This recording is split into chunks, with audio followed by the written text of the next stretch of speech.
Euro আসরে যাত্রাটা দারুণভাবে শুরু করেছে ফ্রান্স। 2018 রাশিয়া বিশ্বকাপ চ্যাম্পিয়ন দলটি ইউরোর এবারের আসরে নিজেদের প্রথম ম্যাচে জয় পেয়েছে 1-0 গোলে। তবে এই ম্যাচে ফ্রান্সের জয়ের আলোচনাকে ছাপিয়ে গেছে দলটির সেরা তারকা ও অধিনায়ক কিলিয়ান এমবাপ্পের ইনজুরির খবর।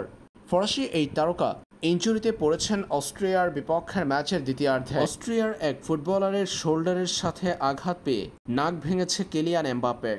এরপরই ম্যাচ শেষে তাকে নিয়ে যাওয়া হয়েছে হাসপাতালে। সেখানে চিকিৎসকরা জানিয়েছে ফরাসি ফরোয়ার্ডের নাকের ফ্র্যাকচারের কথা। সে সময় অস্ত্রোপচারের কথা জানা না গেলেও এবার গুরুতর অবস্থার কথা জানা গেছে কিলিয়ান এমবাপ্পের ইনজুরি নিয়ে। ফরাসি এই ফরোয়ার্ডের সুস্থ হয়ে উঠতে কিছুদিন সময় লাগতে পারে। গ্রুপ পর্বে আর ফ্রান্সের যে কটি ম্যাচ রয়েছে সেগুলোতে খেলা হবে কিনা কিলিয়ান এমবাপ্পের সেটা একেবারেই অনিশ্চিত। তবে এতটুকু নিশ্চিত যে ফরাসি ফুটবল ফেডারেশন এতটুকু নিশ্চিত করেছে যে কিলিয়ান এমবাপ্পেকে নেদারল্যান্ডসের বিপক্ষে পাচ্ছে না তারা।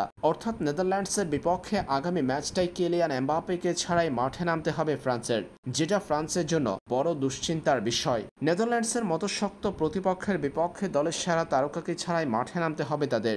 এমনকি গ্রুপ পর্বের বাকি ম্যাচও মিস করতে পারেন ফরাসি এই তারকা। সেটা নির্ভর করবে তার ইনজুরির সমস্যা কতটুকু কাটিয়ে উঠতে পারে তার উপর।